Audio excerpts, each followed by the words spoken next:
I am Dr. Pandeeswari from the Department of Electronics and Communication at Mannar College, Madurai.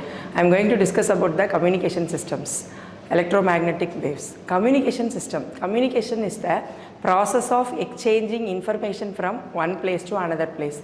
That is transmitter to receiver. In between the transmitter and the receiver, channel is there. Channel is air. In the communication, we need a signal. The signal is the information. So signal is called electromagnetic waves.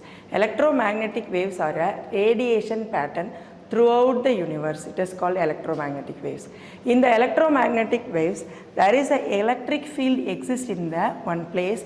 There is a magnetic force produced in the electric field, so that electric and magnetic field are perpendicular to each other. That means electric field is in the horizontal direction, the magnetic field in the perpendicular direction. So both electric and magnetic fields are perpendicular in nature. So it is called electromagnetic waves. Electromagnetic waves are used in the communication purpose. And then free space propagation.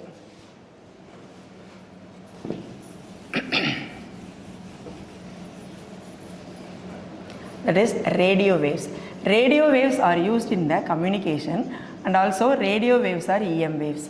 The radio waves are used in the communication, that is propagation. Propagation means it radiates the signal throughout the universe. So it is called radio waves. In the radio waves, it can generate easily and penetrate in the universe easily, so that it is called radio waves.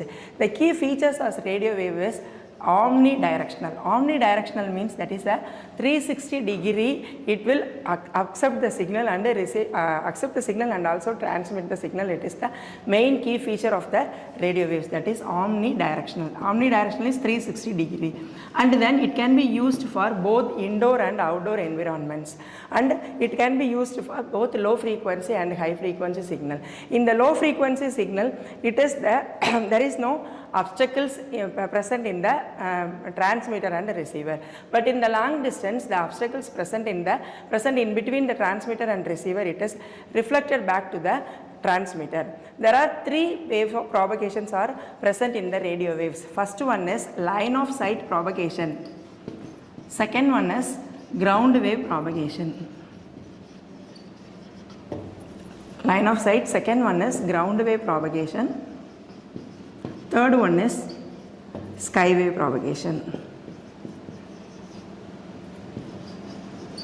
First one is line of sight propagation. Line of sight means both the transmitter and the receivers are present in the lower distance. That means transmitter can see the receiver easily. It is transmitter and also this is a receiver.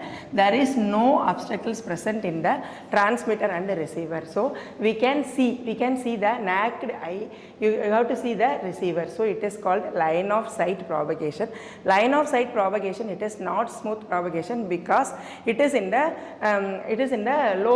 low distance communication, so that it is not smooth.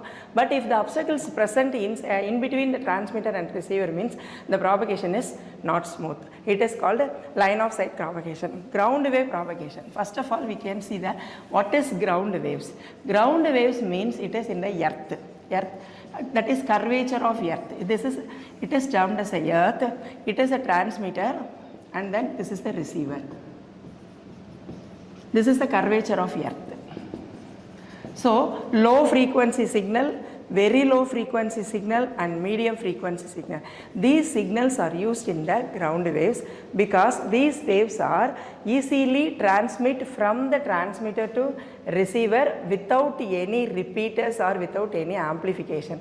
So that it is used in the ground wave. Ground wave transmission is mainly happen in the curvature of the earth. Curvature means the outer surface of the earth. So it is called ground wave communication. In this ground wave, there is a direct communication between transmitter and receiver. So it is called direct wave.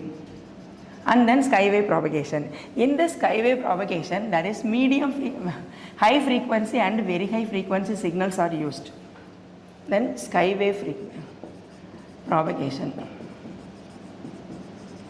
In the ground wave propagation, up to the earth up to 15 to 18 kilometers only they can propagate the signal. After that it cannot propagate. So that's skywave propagation. Skywave propagation means after the ground wave the skywave propagation starts.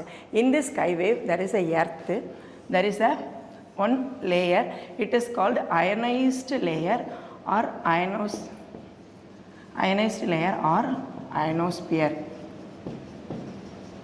The signals from the transmitter to the ionized particle and then reflected back to the earth and then sent to the receiver. So therefore one transmitter, many receivers are there. So that this is a transmitter, these are all the receiver. So skywave propagation are used in the broadcasting purpose, we have used in the skywave propagation. Broadcasting means one transmitter and many receiver, so it is called broadcasting. In the skywave propagation, the signal from the earth to ionized layer, that is ionosphere, the signal sent from the transmitter to the ionized layer, through the ionized layer it is reflected back to the earth and then sent to the receiver. So it is in this skywave propagation there are three waves are involved. One is direct wave and another one is reflected wave, another one is ionized reflected wave, because there are three layers are there, one transmitter, many receivers, so it is called broadcasting. These are all the some type of propagation used in the communication system. Thank you.